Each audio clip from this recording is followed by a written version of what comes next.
We're live. Welcome to this evening's Random Dialogues, #20.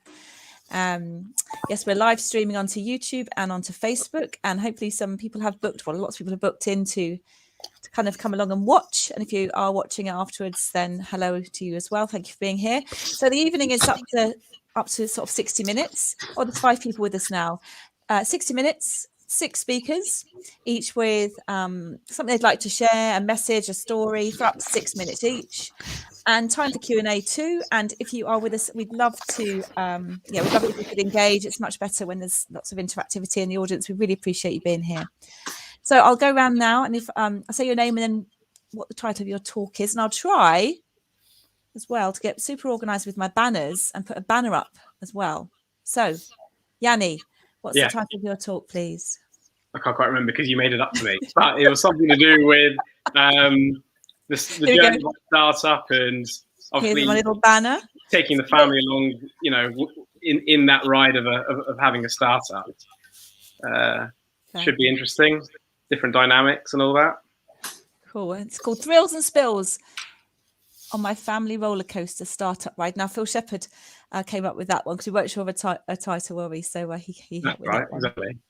Fabulous. Mike, welcome. Thank you. Welcome. Your first time with us as well? Indeed. Do you know what you're going to speak about?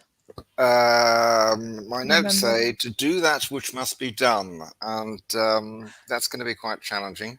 I'm going to talk about elephants under the table, collective denial, using scenarios to learn to think out of the box, workplace diversity and organizational development, if that's not too heady. And if that is too heady, I'm sure I'll divert into one of the many anecdotes which I have in the back of my mind. Fabulous. And there's a picture of you on the screen there in your home of Sweden, and you're doing that which must be done, because if I don't chop down the trees, then the trees will take over the farm. Okay, thank you, Mike. Bob, welcome. This is your second time with us, isn't it? And we've just been over with Niall. Niall's just going to join us shortly. Shall I put up your little picture there? It's Bob playing his guitar. Just going to be a very brief story. It's called Deja Vue or Not. And it will become apparent why I'm the title during the brief talk. Okay, and as you talk, there's some pictures that I've hopefully worked out, and I've made the banners with them. Pictures are key to the story at the end.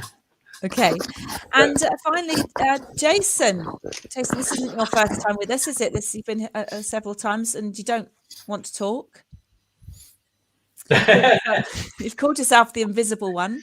And I realised, because I didn't think I'd be actually on the screen, but obviously, so I'm just if we can change that to the silence one, but visible. An unrandom dialogue. No, everything I do is random. And so Niall will be on his way shortly. So so let's see who's with us. Let's see if we've got anyone in the comments. Here we go. We've got someone called James, yes, Yiannis. There James. we go. Who's James? He's my brother. Oh, James, hello. Yeah. We've got a few other people here. If you want to say hi, that'd be great. I can put you up on the screen as well. Okay, so Yiannis's going to go first. Are you ready? I'll put you. So what I'll do is I'll put the speakers onto solo view, and then I'll gradually bring them back and fade them back into ours. So Yiannis, I think, is happy to take the centre stage for a bit, aren't you? Yeah. Well, good luck. And if the rest of us mute, if we mute while we have the speaker up, over to you. Lovely. Okay. Oh, well, just to explain some of the titles, because they do look quite random up there. Sort of seafarer, innovator. I can't remember what else is up there, but. That's kind of where the whole journey started for me initially. Is I was a seafarer, and I spent a lot of time looking at operations and looking how things happened and thinking, how can we make that easier? How can we make that better? And when we say innovation, that doesn't always mean technology. It may just be, how can we do the job slightly better or more efficient? And my brother has that same thinking, more from the point of view of, how could I potentially cut a corner or make a very menial job automated? And that's when he came to me one day with the idea of the app that we've launched. He came to me and was like, a friend of mine's really looking for a gift, and I know exactly what they want, but it's way out of my price range. And I would just love, to have a way in which, I could get people together and we could all contribute and we can get that person what they really want, as opposed to getting loads of individual gifts. And you realize, crowdfunding was that solution. And I had a little thought, and I was thinking, yeah, that makes a lot of sense to me as well. So we thought, well, who best to turn to for more advice? And it was our parents.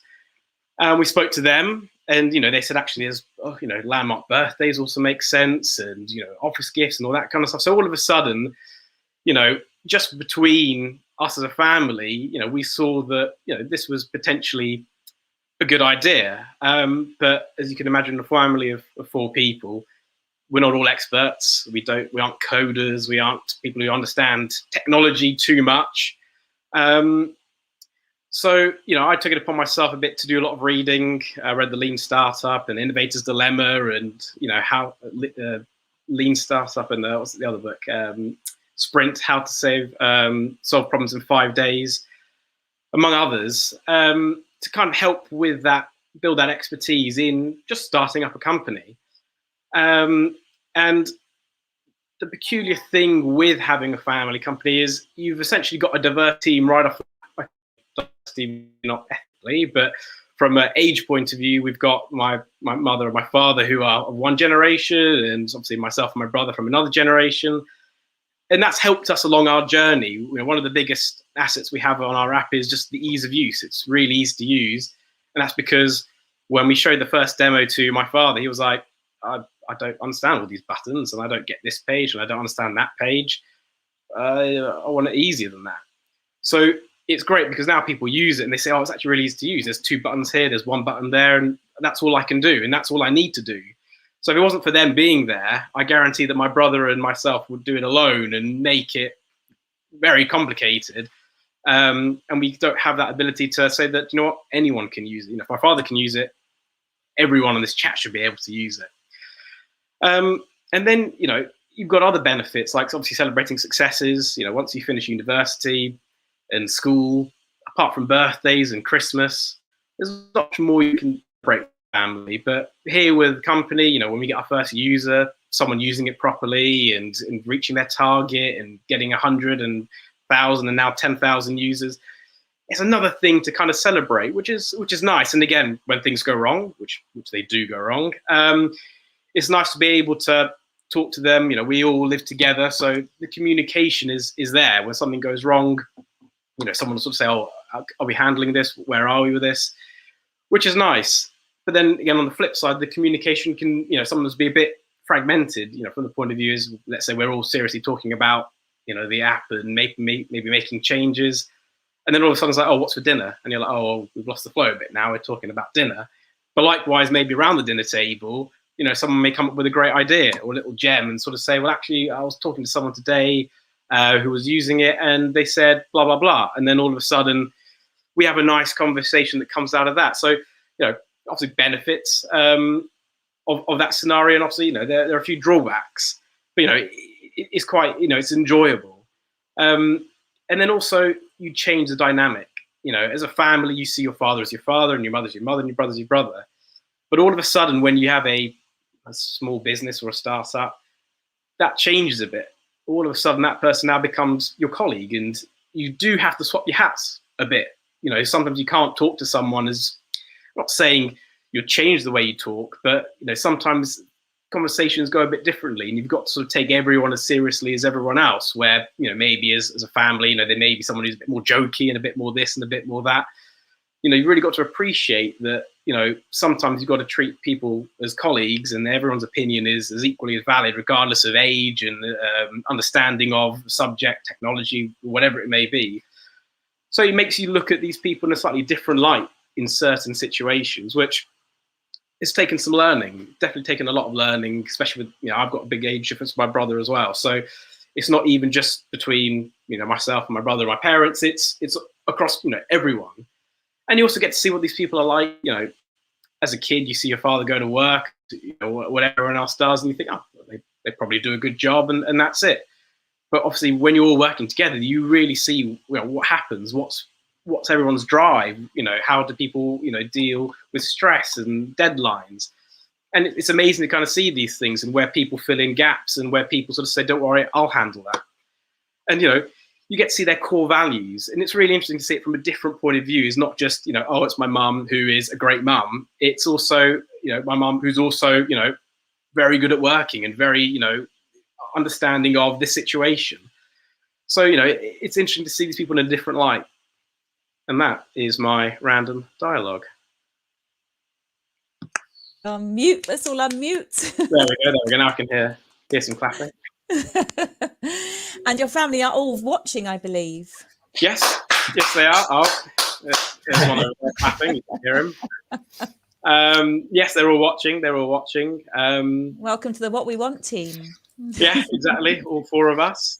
But it's great. It's great to have the whole family, because right off the bat, you've got a team of 4 people where you know, many people come up with ideas and they're all by themselves and they have no one to bounce ideas off and they're scared of sharing ideas with people. You know, when it's with your family, that level of trust is already there. So, and you don't have to pay them as much. Exactly.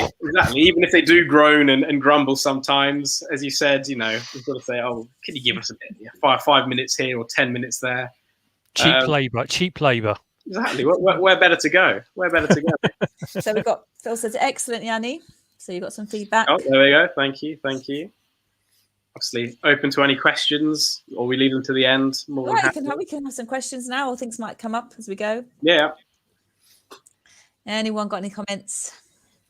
I really like what you. Sorry. I really liked what you said about innovation is not just technology, or at least I think you said something like that. Yeah, That's right. really, really, really, really important, because innovation is people. Yeah, exactly. It's thinking, you know, as you said, as you're going to talk about, slightly outside the box, which sometimes isn't, you know, oh, let's automate it and make it or whatever. Some of the best features we have on our app, we actually do manually. And manually is a lot better than doing it automatically. So, yeah, hopefully maybe that's a nice little segue for you in your talk later on. Fabulous. And also a nice segue to welcome Niall as well, who's just joined us from his peer space talk, which some of us have been over to. And obviously some people who come along to hear and speak. I'm working collaboratively with Niall, and hopefully you might like to go and speak at Niall's event too, because he has an opportunity for you to speak for a bit longer. Niall, do you want to say hi and where you are? And yeah, hi.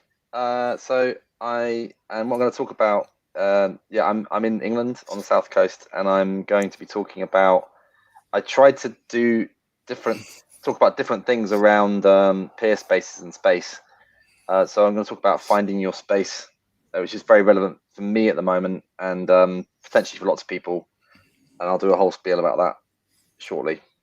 Thank you, Jane. Thank you. Welcome. Thanks for being here. So, who would like to go next? Because we haven't quite arranged who's the next speaker is. Would anyone like to go next? Jason. No, joking. Bob, I'll wait to the end. You've spoken before, haven't you? Are you okay too? Because you have come before and you onto the solo layout. You ready? Yeah, why not? Over to Bob. Mine's just a little story with more than anything. I've called it Deja Vue or Not, because Deja Vu, does it exist? Does it not exist? Who knows? Maybe some of you know. So it's a short story about something that happened to me way back in the 70s when I was a young man. It seemed like a deja vu event, and it troubled me for quite a number of months before I found out exactly what it was. Just to give you some background, one of my first jobs after leaving school was working for Barclays Bank, then in my hometown of Yeovil. All was going well, and then one day I saw an internal advert, banking advert, to ask for volunteers to go to London for 6 months. The bank was struggling to get staff to London in those days, and it was a great opportunity for a young guy to go to London. It was fully expensed. We were going to live in a hotel. We were going to work in the West End. I thought, why not give it a go? So off I went. I lived in a hotel, which was on the Cromwell Road, a few tube stops away from Regent Street. I was fortunate enough to work in a branch which was at 208 Regent Street. For those of you that know London, it's actually right next door to Liberty's. In fact, there was a hole in the wall with a key on both sides, where we literally used to open this door in the wall and pass the money through in those days. We also were the nearest bank to Carnaby Street in those days, bearing in mind in the 70s, which also meant we had some really interesting characters come into our bank, into our branch. It was a great time for a young guy. 6 months in London, fully expensed. I lived a good life for 6 months. The bank got quite clever in the end because they were also bringing guys over from Ireland, giving them a few weeks in their hotel. The bank actually bought their own hotel for these things, which was okay in the end because it was even closer to the West End. I was living in Bayswater. Anyway, it was, as I said, it was a great time. Money in my pocket, saw some phenomenal bands. Back then, of course, as many of you will remember, there was no such thing as a mobile phone. So to phone my parents back in Yeovil, I had to go and use the traditional red phone boxes. And the one I used the most was just off Regent Street. It was just behind Regent Street in a street called Heddon Street. And I was in the phone box, phoning home, and I had this really peculiar feeling. I know this place. I've been here, or I know it. Didn't think any more about it. Several times I used the same phone box. And I was absolutely convinced I knew this place. And even more so, there was a sign hanging outside a building there, a commercial building, and it said K West. And this troubled me for quite a number of months. And I can't remember exactly when the penny dropped eventually.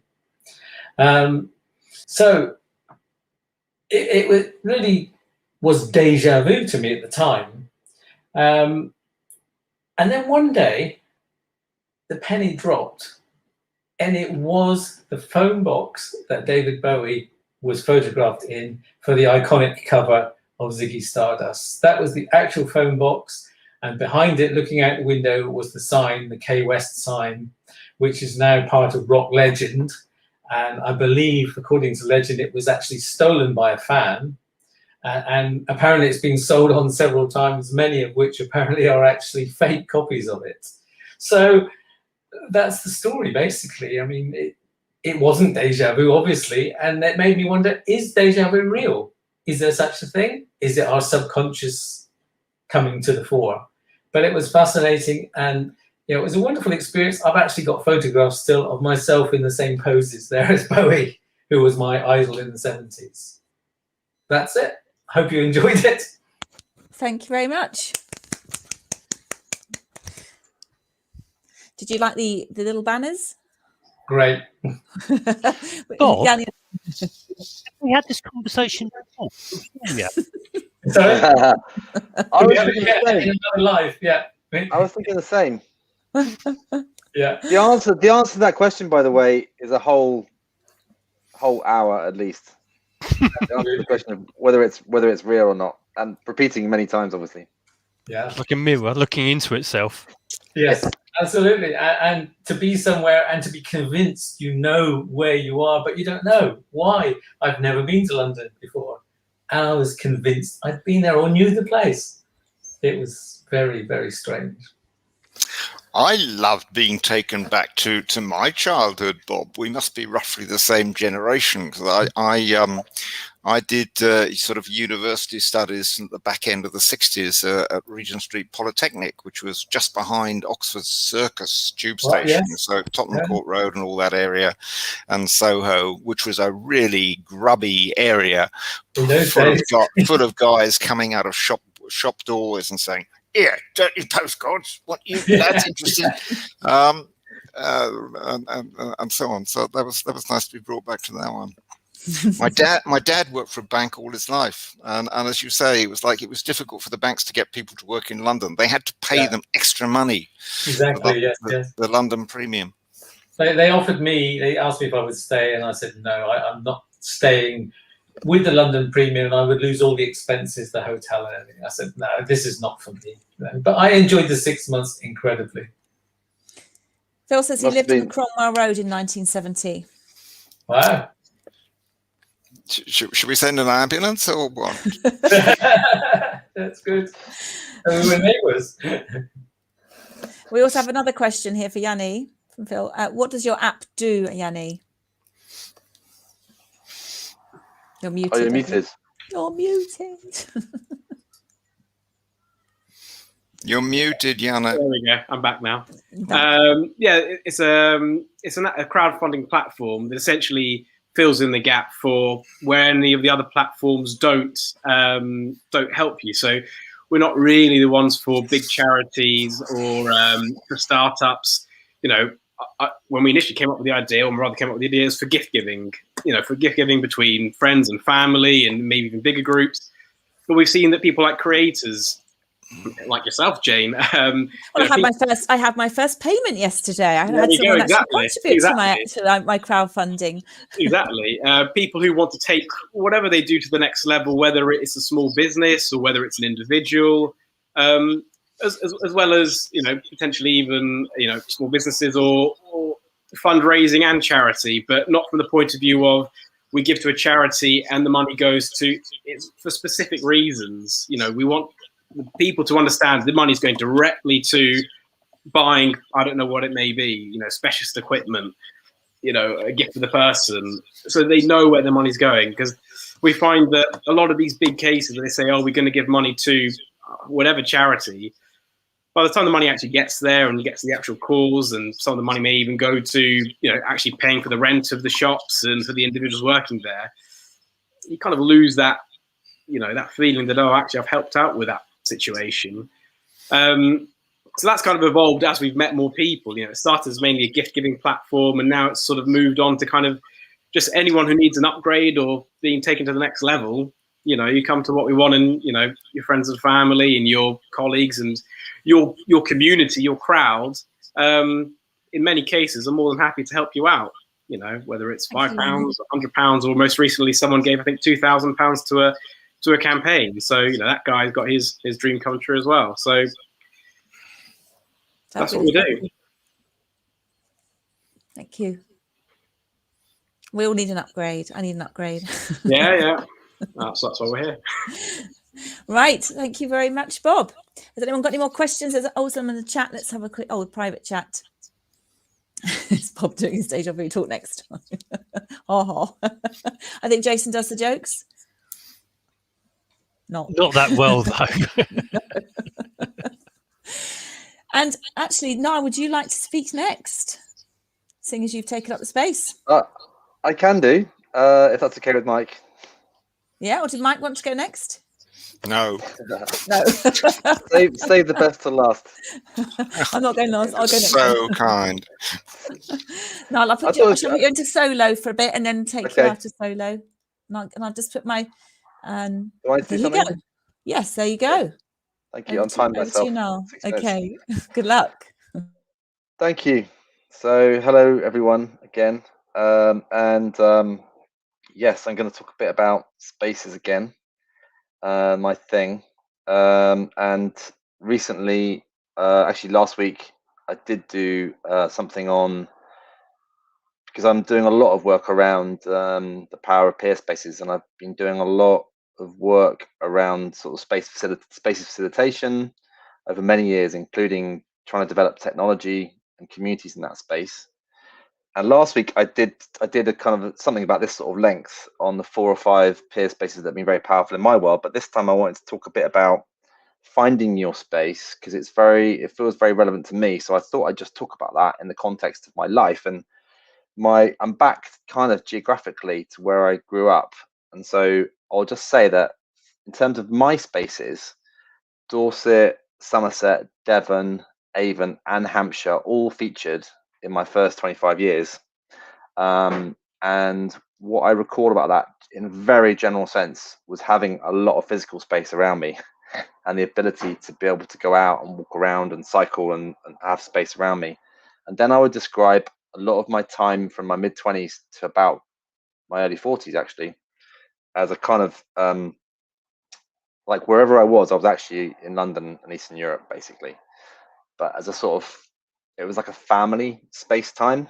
And since the last 5 or 6 or 7, 5, 6, 8 years, I've sort of become this spaces man.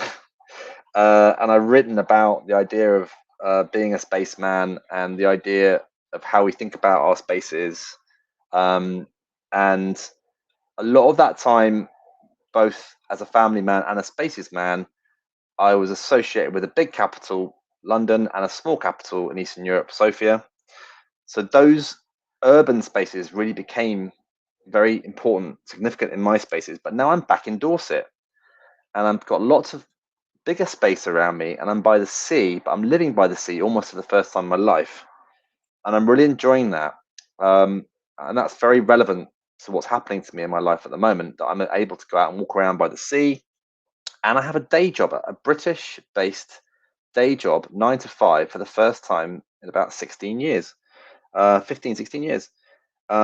Whilst also, so my space world has gone back to a kind of 9 to 5 UK working environment, but doing my peer space side hustle kind of in the evenings and weekends whenever I can.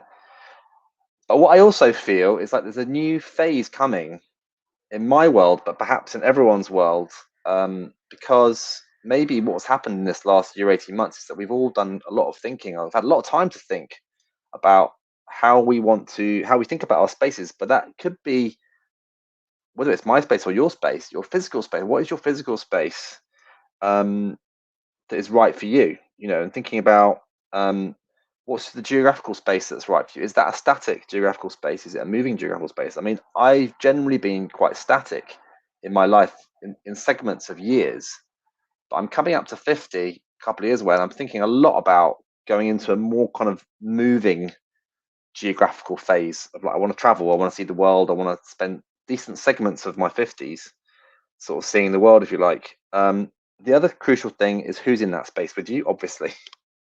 I have had like significant numbers of people in my own childhood family unit and then my family unit for most of my life up until 5, 6 years ago. But most of the last 5, 6, 7, 8 years, I've been much more solitary, for rightly or wrongly. The other fascinating thing about it is what is it that you're doing in that space? Is it the right thing? Is it static? Is it evolving? Is it evolving? If it's completely static, is it good or is it bad? If it's evolving, is it evolving in the right way or the wrong way? And or does it need to shift? Does it need to shift to something different? And I suppose as I come to a conclusion, I've still got a minute and a half. I feel like I'm in a pretty good space now. I feel like I'm in the right space for this time. This kind of topic I just love talking about. This was much more, I've got a few notes, but much more kind of made up. My first time I did this, I had a whole script written about fire spaces. I think I'm in a good space now, a good space for me in this time. I think I'm in the right geographical space. It's okay that I'm pretty much on my own. I'm connected into really good people in my day job working space, but also in my peer space work and developing the community around that and the team around that. And so I'm feeling well about things, and I knew this would be cathartic. So I wanted to say that because just the fact of sharing this, I find helpful, because I didn't know how it was going to come out. But the fact that you've all heard it now, however many there is listening, helps me to feel better about everything somehow. And I can do this sort of thing every week. So that's it. Thank you very much, Jane, again, for giving this opportunity to people to do this. What I do is a similar thing where just one person gets to speak for like 45 minutes, time to talk and have Q&A and discussion. So this is a natural feed into that, as Jane said earlier. So just say it's the peer space, thepeerspace.com. Thank you. 5 minutes 55. Spaceman. Any questions or comments? Anyone? No, the silent one's got nothing to say. He's in his own space. No, great to hear you settle down again, Niall. Sort of. Because I know the time in the end in Bulgaria was not the easiest. So. Yeah, Mike knows about that. But also, 50s, I'm thinking I want to move. I want to be moving like beyond the Eastern Europe / UK channel. If you had the chance to go and live on Mars, would you? Well, on your own. Very unlikely. Very unlikely. I'm not sure I really want to go to space. If I won that ticket to go to space, I'm not sure I'd want to do it yet. But I'm a bit scared of it still. I think it's still a bit scary. So if it was, yeah, I mean, if all the technology was there and you know, whatever. I would definitely. If going and doing what Branson did was like taking a flight, I would definitely do it. But at the moment, I think it's still a bit like test pilot phase. One-way ticket. I'll be there tomorrow. Oh, Yeah. Not too sure. Not too sure about that. Jason, I was just trying to find, as you were talking, then some of your work you've been doing this week in your own little space too. Maybe not. Maybe not. Maybe not. So Depends if it's either me or my sidekick. Well, do you want to talk a little bit about what you've been doing in your spaces this week with your artwork and things? No, I'll tell you what. I've got two things to say, which actually really made me laugh this week. One, my therapist quit after 32 minutes talking to me. They decided they never wanted. That was it. And two, I was asked what's the hardest thing to draw, and I thought about it, and I came up with the answer: an egg. Oh, And try drawing an egg. It's really difficult. And that's it. But 32 minutes of having my own therapist quit on me. That's got to be a record. So has the therapist gone into therapy? She couldn't get away from me quick enough. So I've got to go now. I've got one more thing to say. No, I've got to go. It was very funny. Never heard from her again. I think that's very healthy. Me too. I don't know if it's healthy for her or healthy for you, but it sounds very healthy for both parties. It's like, yeah. All I got is a message: is I don't feel well. Thank you. That was it. You reminded me of this lovely thing. There was a Bob Newhart thing done on Saturday Night Live in America many years ago. And I know the sketch on YouTube. Yeah, I know the sketch. The lady comes in and the guy $5. $5 a minute, and she says, it's going to be expensive, and he said, no, nobody most stays here much more than 3 or 4 minutes. And she says, why? And he said, well, try me. And basically she starts talking about her OC, obsessive compulsive disorder problem, and how it's coming out. And he says, right, now listen. And she says, this is what you're supposed to do. And she says, yes, okay, stop it. Yeah. Just stop it. Just whatever you just stop it. Stop it. Yeah. And a very good friend of mine who I first met 20 years ago. She was on a course, one of the very early coaching courses, really professional coaching courses. It's back in 1999 or 2000. And she then went off and set up a very successful business in London, setting up coaching and therapy places, both body therapy and talk therapy and all the rest of it. And we kept on meeting up when I was in London from time to time. And I remember on one occasion, some 5 or 6 years ago, we met up and she was saying, I'm increasingly saying to my clients, particularly the first time I meet them and they talk about all their situations and all their problems, I'm increasingly saying, have you tried acceptance? It's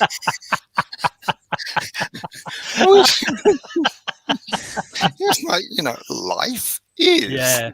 Don't put labels on it. Yeah. I've started, Jane, already. Oh, good. Go on then. There you go. But yeah, what were you going to say, Jason? So it sounded like you were going to say something about not putting labels on things.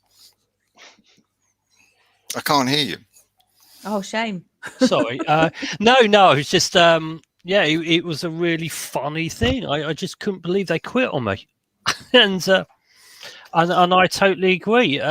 Just stop it, basically. And I feel a lot better now. I don't think she does, but I'm going to offer my services to her now. Well, not just her, but the whole of the industry. Because, if you go along and meet enough of them and after 30 minutes they decide it's like, I quit, then they can go off and do something real, rather than parasiting themselves on people who are sitting there thinking, I'm wrong.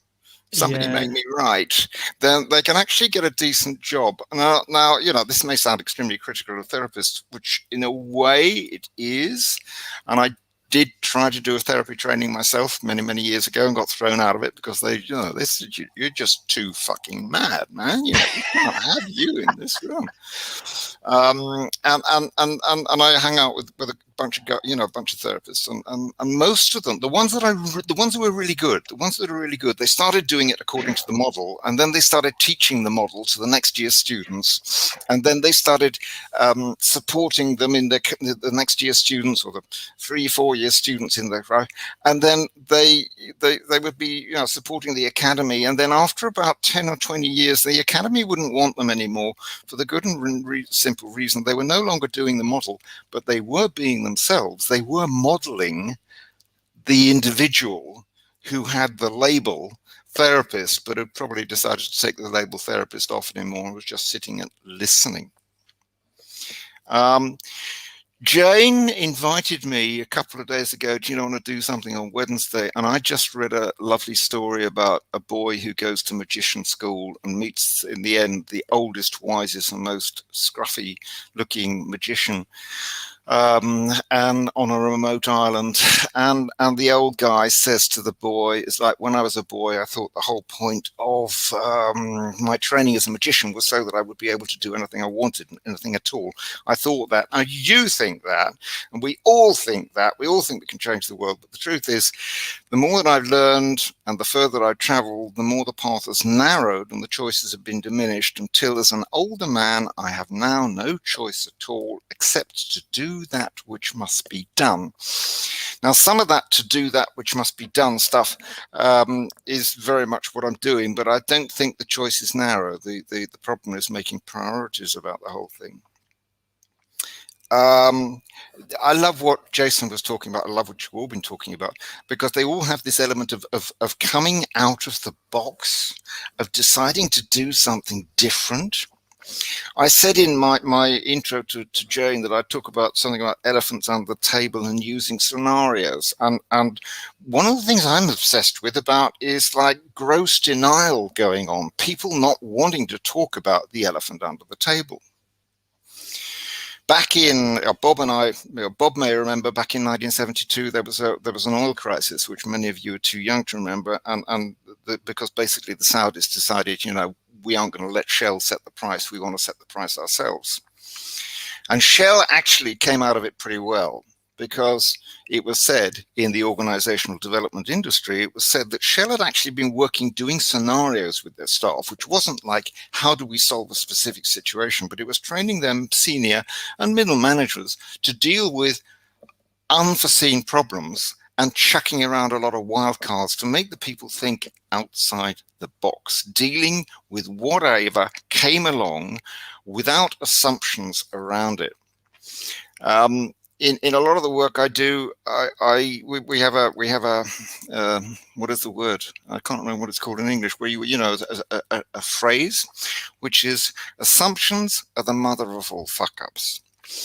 If I stop assuming that there's somebody out there who's going to save my life, called a therapist, if I stop assuming that, to use Yiannis' example, a member of my family is this, that, or the other, because I refer to them as dad, and actually start seeing them as a colleague, if I stop assuming that I can make a new space for myself and other people, as Niall is doing, then a whole new world opens up for us.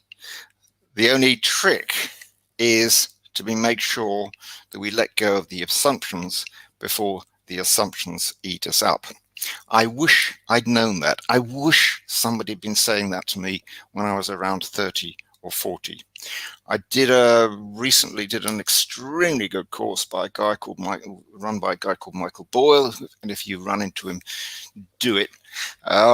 Breaking the spell, and the spell in this particular concept was the spell that we get cast on us by our mums and dads and our schools and society. Michael helped us, we were 5 or 6 doing the course, helped to find the spell that had been cast on us and to break it. And I've forgotten completely what I was going to, yeah, right. And it was all about, for me, this question of, I thought of that 20 or 30 years ago, and I've heard that many times in my business life, sitting in a conference, somebody coming up, explaining a new great model, which they just commercialized, and somebody in the room during the coffee break saying, I thought about that 20 years ago, but I didn't know what to do with it. In this amazing time of change, which we're all talking about, where it's absolutely necessary to be thinking about what is it that I want? What do I want to do with this space? What do I want to do with this world, which cannot go back to being what it was in February or January or February 2020? Then we all have to think about what are the chains that we have to let go of? What are the assumptions that we have to let go of? And what is the idea which I've just had, which is worth developing? And it's really lovely to hear, particularly the younger guys. I was thinking of Yiannis and Niall. And I think that people who are sort of around the 50, they're still pretty young, actually picking up an idea and running with it, sometimes without opposition, but running with it anyway. And therewith, I hold my peace, or state my case, or whatever the expression is. English, I'm speaking to you from Sweden. I came here 50 something years ago. I live with a German. So English is no longer my first language.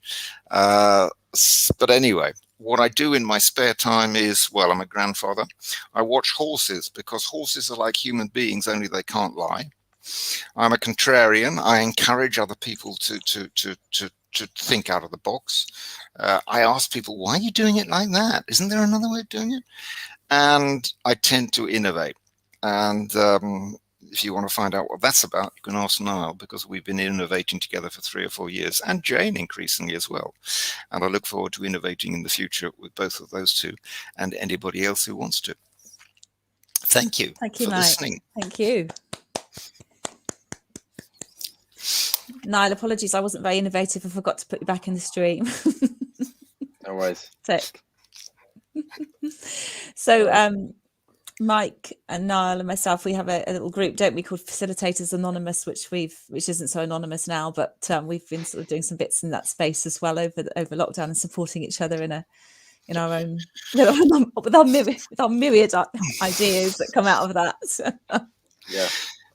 But I think it's interesting, because we've made it a box into which we can chuck things which we might perhaps not, or at least I've made it a box into which I might want to chuck something which I might not feel entirely happy with sharing with my partner, or even some of my colleagues, because it's a bit off the wall. And I think it. I mean, I've worked longer together with Niall than I have with Jane, but I got the feeling that that's what that it has had that purpose for Niall as well. And I think that these sort of spaces are very important. Yeah, I got to say, I realised we haven't been in so much contact recently, but in coming back into it recently, I realised how much it meant to me, the feeling of sort of safety of having the peers. Because we're all doing similar kinds of things in the world, if you like. And obviously I believe in that stuff. So it's powerful. Sure. Yeah, well, we were talking in February, March about something that we want to do in the future, and then we all floated off. I got frightened. Jane started making me be public, and I was like, I don't like being public. I live on the farm and it's quiet. I chop down trees, and I went off and did some other things. And Niall's been off doing other things, and Jane's been off doing other things. But there's still a root idea there, which I think that certainly I would like to come back to, which was like, what happens? What's the potential of setting a group of managers, directors, innovators in a laboratory situation, which gives them the ideal? It's almost like a nursery. No, not a nursery. It's almost like a sow bed, and ideally, English. I can't do it anymore. But it's like the pod. Yeah. What can be an incubator, but mainly an incubator on the form of the maybe the spiritual, but certainly the emotional and the humanly innovative. Has the silent one got anything to say about all this? No. I was just fascinated. I wish I could be. If I could add something to it, but I've got absolutely nothing to add. All I know is I'm not very innovative. What's the word? Really? You can't say the word, but you are. Yeah, no, I've got no innovation. Yeah, we need him so that we can rip him apart regularly. It's like, so don't worry. This is our uninnovative man. Tell us what you've done for the past 3 hours, and then he does so, and then you can actually say, da da da da da da da da. If you ask me what I've done for the last 3 hours, I've just sat and looked at a bare wall. Isn't that wonderful? Yeah, isn't that's that all I've done. You gave yourself the opportunity to do that. Yeah. That's inspiring. You should try it, Mike. It's a lot easier in life. No, I'm really sorry. I just don't have time for this sort of rubbish. Do you know what? Neither have I, to be honest. But I just do it. Hopefully, an idea will happen, but it doesn't. Thank you for your comment, Phil, which I did see. Now I meant to be speaking, but I don't want to. Yes. Well, it's 6. I try and sort of do something. So I made a little one. It was just called Random Dialogues, and it's quite hard when you're producing this and sort of dealing with the tech, and then sort of thinking about what to speak about. So actually, it was Eugenia who we've got a little LinkedIn again, a little space where we kind of have a bit of fun and just post stuff and feel comfortable. I think posting fun stuff with each other and serious stuff, and it's nice to have these connections with all of you this evening, and thank you all for being here very much. And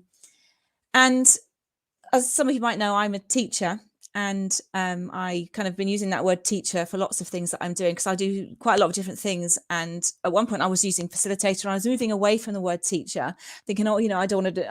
But actually I've come back to it. There was a lovely quote from Sir Ken Robinson, which I've shared before, and it's on my profile somewhere, about, the teacher's job is, to provoke and stimulate and challenge and and to spark. And I thought, actually, I think across everything I'm doing, it is teaching as using those skills. And one of the projects I have is something called Resilient Kids. I call it my passion project, and I'm going to be speaking at the Peer Space in a couple of weeks, actually. And we were working, Niall's given me a title to help get me nudged, called How Building the Resilience of Our Kids Prepares Them for a Better Life. When I first started running a workshop back in maybe 2016, it was called Happy Kids, What's Resilience Got to Do with It? And at the time, nobody really knew what I was talking about with resilience. It was like, what does that mean? What are you talking about? And then I started putting on some Resilient Kids sessions. I put them on locally in a hall, and I was sort of paying for the hall, and my own kids were coming and playing me up, and they had their friends with them. But it was just a kind of a space for kids to kind of just come and create and play. And then later on, I went to Tanzania. That's another story, but I got a teaching job out there, and I was running I call them life coaching clubs. But really, it was again, what do you want to do, kids? Let's do it. Now, on Friday in school, I was teaching in a school with a colleague, and it's a really nice, I like going into that workplace because it's with a friend and we get each other, and we work in a similar way. And on Friday, we were doing some research skills, and I decided to spend the whole day on this project. And I gave other things and said, here's some ideas, and otherwise just make something up yourself for the day. But in between, we're going to use the iPads and do some research skills. And the topic was Marcus Rashford.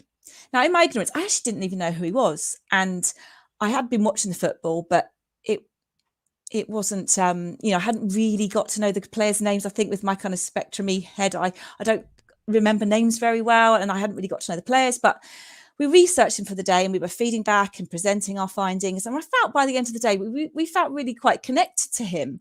And I was like quite excited about, I know someone who's playing in England squad. So in its own way, that day for me was facilitating a Resilient Kids session. It was giving them a voice and helping them feel good about themselves, and also vision. It's 3 V's that I work with: vision, vitality, voice. Did they have a voice? Were they feeling good?